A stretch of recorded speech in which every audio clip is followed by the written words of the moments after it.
Welcome to the Deep Dive, where we tear through the latest research to get to the core insights. And today we've got a big one. We really do. We're plunging into a paper that really shifted the landscape of audio compression, SoundStream, an end-to-end neural audio codec. Right. So if you're an ML, data science, signal processing, this is for you. We're going straight into the architecture, the math, and the results that just redefine the efficiency frontier. And I think to really get it, you have to frame it in the historical context of codecs. Okay. Traditionally, you had these two big camps. First, your waveform codecs, like Opus. Fantastic for general audio, music, whatever, but they really struggle at very low bitrates. They just fall apart. They do. Then you have parametric codecs, like EVS.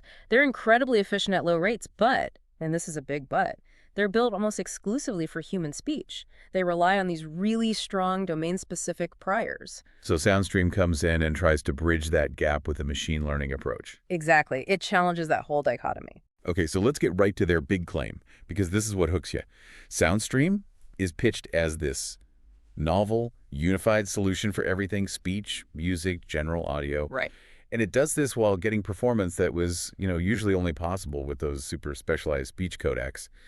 And the subjective results are just kind of shocking. They really are. SoundStream at a tiny 3 kilobits per second was shown to outperform Opus at 12 kilobits per second. Fourfold improvement. I mean, a fourfold improvement. Yeah. And it even gets close to the quality of EVS at 9.6. Yeah. This is all based on listener MUSHRA scores. It's a massive leap. It's an incredible piece of engineering, and the paper lays out the 5 key contributions that made it possible. Let's tick them off. First, that superior quality comes from fully end-to-end training using some really sophisticated adversarial losses. Second, they introduced this new quantization tech, the residual vector quantizer, or RVQ, plus something called quantizer dropout for scalability. Third, they prove, and this is a big one, that learning the encoder gives you a huge advantage over using fixed features. Fourth, the whole thing is built for low latency, real-time use on a smartphone. Yeah, the fifth. And finally, it can do joint compression and enhancement, like noise suppression, with 0 extra latency. All right, so let's start at the foundation, the fully convolutional architecture. At a 10,000-foot view, it looks like a pretty standard autoencoder. It does. A convolutional encoder that goes into the RVQ bottleneck, and then a convolutional decoder reconstructs the waveform. But the real design constraint here, the thing that changes everything, was low latency for real-time streaming. That requirement completely dictates the design. So the encoder, for example. It's modeled after the streaming SciNet style, but they actually got rid of the skip connections. Interesting. Yeah, and it's built from a series of these convolutional blocks. The really clever part is inside those blocks. Each one has 3 residual units that use dilated convolutions. Okay, and those dilated convolutions are key for the receptive field, Yeah. right? Exactly. With rates of 1, 3, and 9, you get a really large receptive field without adding much latency. It's a very efficient structure. And then there's the causality constraint. That feels like the part that takes it from a lab model to something you can actually deploy. Oh, absolutely. It's non-negotiable for streaming. All the convolutions have to be causal. That just means padding is only applied to past samples, never the future. No cheating. No cheating. That guarantees you can stream it. And the actual architectural latency is set by this one number, nominal dollar, the resampling ratio. Which is just the product of all the strides in the downsampling layers. Right. So in their setup, they use 4 blocks with strides that multiply out to $100 and $302. So for every 320 input samples, you get 1 embedding. Oh. At 24 kilohertz, that's just a bit over 13 milliseconds of latency. Perfect for real-time conversation. Perfect. And the decoder, I take it just mirrors this whole process in reverse. It does, yeah. It uses transposed convolutions to upsample same residual units, and it reconstructs the final waveform. It's a very symmetric design, although, and this is cool, they did experiment with asymmetric capacity. So a different size for the encoder and decoder. Exactly. A centra that doesn't equal sator-D. And we'll see in a bit why that turned out to be a really genius move for efficiency. Okay, let's move on to that central bottleneck. This is where we hit the real mathematical challenge of this whole thing, right? The quantization. This is where the residual vector quantizer, the RVQ, it's absolutely essential. You just can't do without it. And why is that? Break it down for us. So imagine you're targeting 6,000 bits per second for 24 kilohertz audio. That leaves you with about 80 bits of information for every single frame you need to encode. Okay. If you tried to use a single normal vector quantizer for those 80 bits, you'd need a codebook with 2 to the power of 80 vectors. Right, which is an astronomical number.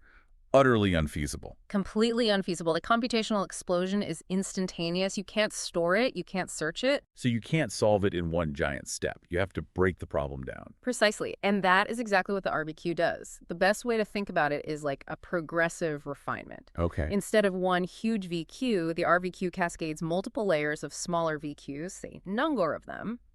The input vector gets quantized by the first layer, and then the error from that quantization, the residual, gets passed to the second layer. Which then refines that first estimate. Exactly. And its residual gets passed to the third, and so on down the chain. That makes the math so much more tractable. So in that 80-bit example, if they use, what, 8 layers? Right. You just split the budget, that's 10 bits per layer.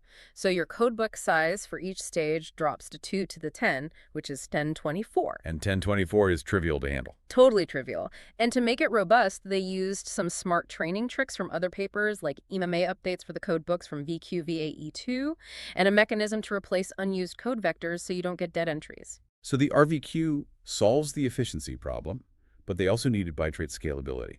One single model that works from 3K all the way up to 18K. Their solution for this was quantizer dropout. How does that work? It's actually surprisingly simple for how effective it is. During training, for every audio clip that comes through, they just randomly pick a number of quantizers to use, say untimed callers, from the total number available. So one time it might use 3, the next time it might use all 8. Exactly. And it only uses that many for that one forward pass. This forces the model to learn how to make good audio across that whole range of available bitrates. And the real architectural magic, the thing that separates this from other attempts, is that the RVQ uses additive composition. That's the absolute key, because you're just adding the outputs of the VQ layers together, the final embedding that goes to the decoder. Its dimensionality never changes. So it doesn't matter if you use 3 quantizers or 8, the decoder always sees a vector of the same size, D. You got it. And that means the encoder and decoder can be totally fixed. You don't need to retrain or swap out models when you change the bitrate. Which is a huge win for deployment. Yeah. That's incredible. And they even showed it was flexible enough to handle, like, 80 different 1-bit quantizers? Yeah, with only a small quality hit. It really shows how practical the design is. Okay, let's switch gears to the training objective. To get that kind of perceptual quality, you need to balance raw fidelity with, realism. You do, and their main generator loss, LRGLers, is basically a weighted sum of 3 different components: an adversarial loss, a feature loss, and a reconstruction loss. It's a complex balancing act. Let's start with the adversarial loss. We know it encourages realism. But talk about the discriminators. They use 2 totally different types at the same time. They do. It's a really comprehensive checks and balances system. First, you have a multi-resolution wave-based discriminator. Operating in the time domain. Purely in the time domain. But they run 3 identical copies of it at different scales. One on the original audio, one on a 2x downsampled version, and one on a 4x downsampled version. So it's checking for realism at different temporal resolutions. And then the second type focuses on the frequency domain. Correct, the STFT-based discriminator. This one looks at the complex STFT output, so the real and imaginary parts, and uses 2D convolutions. By having discriminators in both the time and the frequency domains, they make sure the output sounds right and looks right as a spectrogram. And what about the other 2 losses? I noticed the feature loss has a really high weight. It does, a weight of 100. That loss is the difference between the internal activations of the discriminators for the real versus the generated audio. Giving it such a high weight really forces the generator to match the structural and perceptual features of the original sound, which is pretty critical for stabilizing jam training for audio. So it's not just about fooling the discriminator at the end, but matching it step for step internally. That's a great way to put it. And finally, you have the multi-scale spectral reconstruction loss.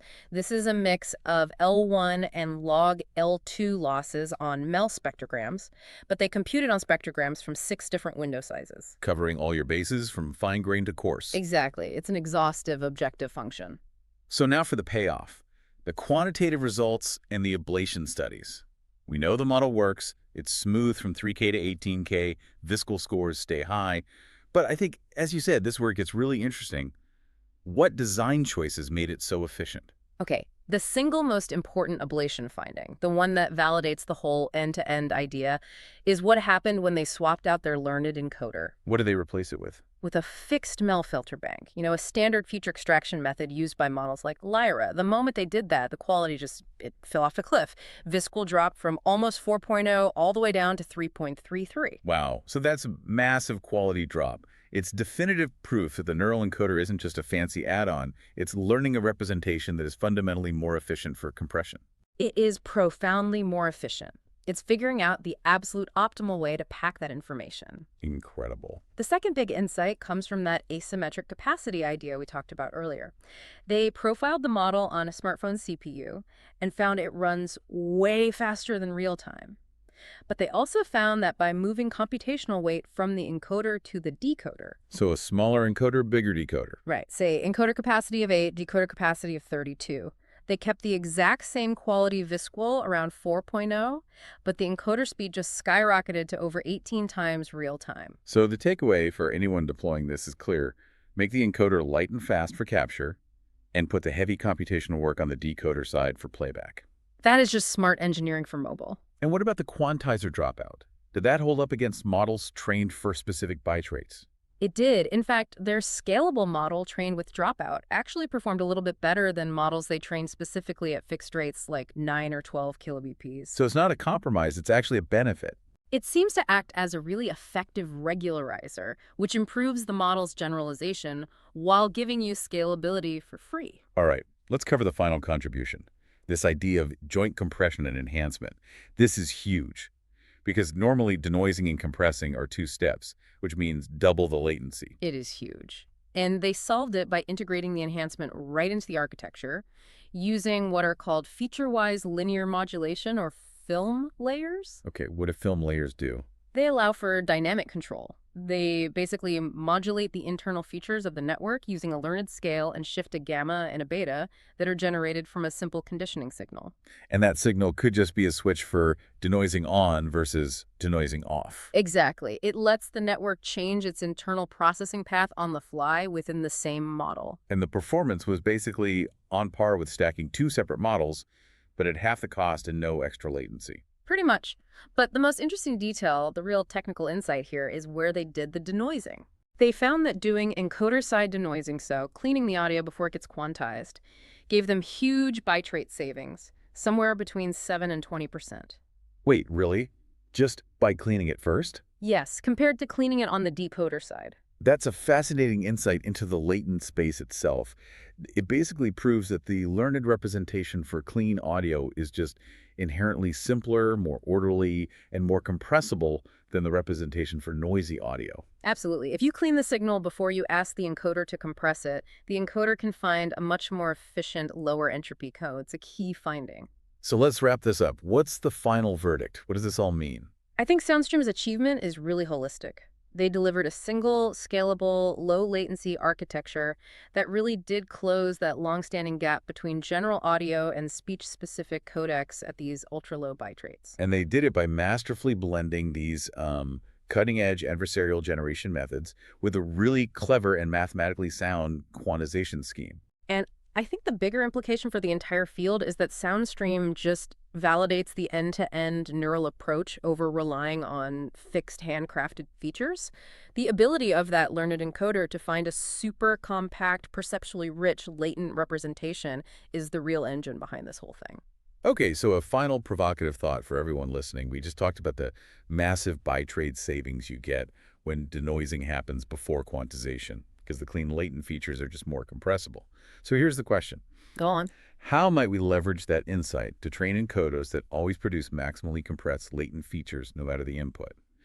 Could you, perhaps, incorporate a dynamic entropy constraint directly into the training loss of the RVQ layers rather than just measuring entropy after the fact?